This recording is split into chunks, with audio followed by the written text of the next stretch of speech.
Before I get too far into this, I want to note, I actually bought this myself. I was going to wait out WiiM to have them send me one because they always send me their stuff.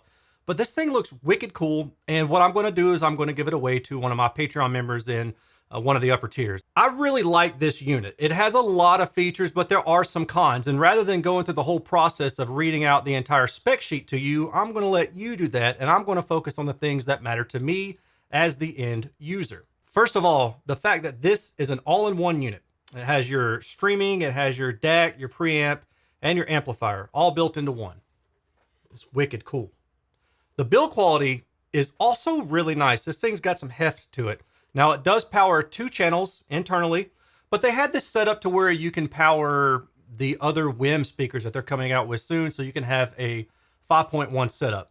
I don't really know how that's going to work. I guess it's all going to be wireless except for the mains that will be hooked up to this, but we'll see. That's not really what I'm interested in. What I'm personally interested in is using this for HDMI input and then powering my speakers. I don't use Bluetooth. I don't use onboard streaming that I know a lot of you do, but that's not anything that I personally use. I like products like this because they allow me to tap into my television's HDMI output and provide my system with ample power. And speaking of ample power, this is rated at 100 watts at 8 ohm and 200 watts at 4 ohm. And it does that just fine. As you can see from my audio precision measurements, at 8 ohm, this amplifier provides 100 watts before it runs into clipping.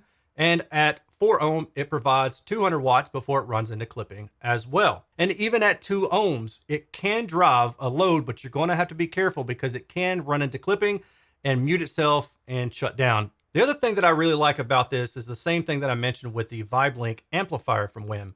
It's the little banana plugs on the back. See? Little banana plugs. And if you don't have banana plugs on your speaker cable, they give you some of these little guys. See? And then you just take your cable, you put it in through the input hole, and then you go blook, blook, blook. You just hook it up that way. I hope you guys like the sound effects. And when you talk about hooking speakers up to small Class D amplifiers, one thing that you do have to keep in mind is that some of them are load dependent, meaning that the different load that your speakers present to that amplifier can alter the frequency response of the amplifier itself. This amplifier does not have that problem either, or at least within reason. Now, if you want to nitpick, you can see that my reactive load testing does show about 1/4 of a decibel variation in different frequency bands, depending on the load that you're driving. But for all intents and purposes, you can pretty much consider this a non-variable load-based amplifier. As part of my testing, I was listening to a set of Focal Evo X number 2. I've already done all my measurements for these. They measure at a rated sensitivity of about 89 decibels, give or take. With that in mind, I cranked the power up on this to see how much output I could get at about 10 feet away for the pair of speakers in a large open space living room. As you can see, I was able to get to about 88 decibels. Now that's pretty loud, but I gotta be honest, I would like the capability to get a little bit louder. Those speakers are close to a 4 ohm nominal load, so at 200 watts, maybe you're like me, maybe you might want a little bit more power, but if you have a smaller room or you just don't feel the need for a lot of output, then 200 watts is easily going to solve your issues here. There's a lot of features packed into this product that you can access through the app. You do have access to 10-band parametric EQ for left and right, and you can access these for all the different input settings. WiiM also offers the ability to do an auto EQ for your room. And the thing that I really like about this is it offers you a couple different settings to choose from. You can set the maximum EQ, you can set the min EQ, you can set the bandwidth that you want to EQ between. And typically I would say don't go over 400, 500, 600 hertz, because when you do, you're altering not just the response of the room, but you're actually altering the speaker. And I'm assuming you got the speaker because you like it. Now, having said that, if you don't like the speaker's response on its own, then you are certainly welcome to go in and change the response of the speaker. But I will note that in my sessions, when I did some room EQ, it took up all 10 bands. And if I wanted to go back and change something, I would have to get rid of one of those room EQ bands. This also has a single subwoofer out, and it's worth noting that the delay on the subwoofer out is about 3 milliseconds or so, depending on the frequency, behind the mains. The interesting feature here is that within the app, there's a way to adjust the mains delay or the subwoofer pre-out delay. So basically you can go through and you can align your settings.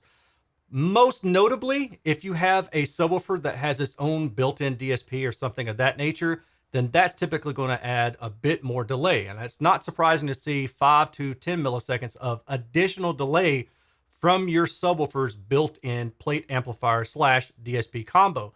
With this feature in the WiiM app, you can help align those things a little bit more better.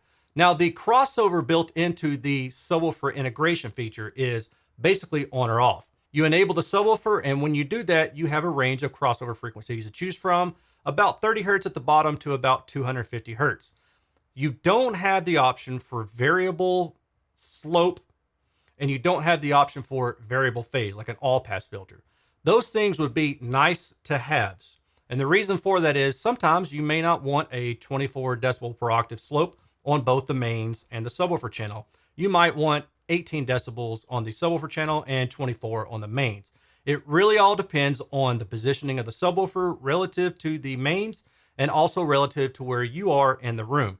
But having said that, I think this is a good start. Many of you already know that WiiM, for some reason, is no longer using AirPlay 2. And I know to some of you that is an issue. There are two main factors to also consider if you are looking at this unit versus something like the WiiM Ultra Streamer in combination with the WiiM VibeLink amplifier.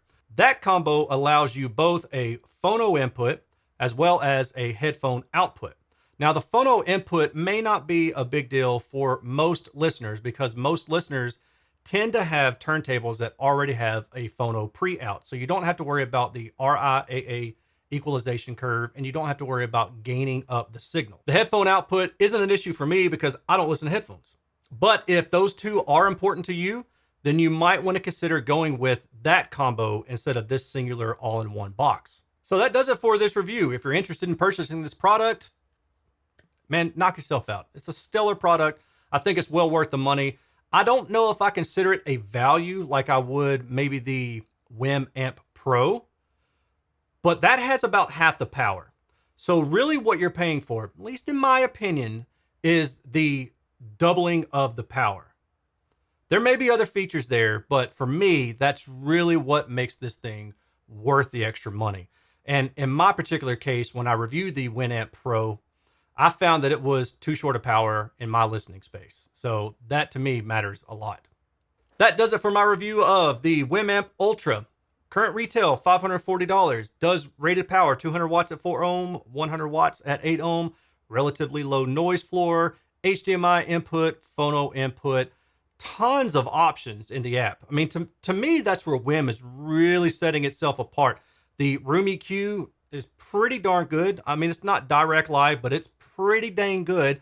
You have a lot of bands. If you want to mess around with EQ on your own, you can certainly do that. You have adjustable delay to make sure your mains are set in accordance with your subwoofer. And then you have a high pass filter for your subwoofer or for your mains and low pass subwoofer filter as well. So this thing is packed full of features, and for the price, I think it's a no-brainer. If you're on the fence, there's your shove. Go ahead and check it out.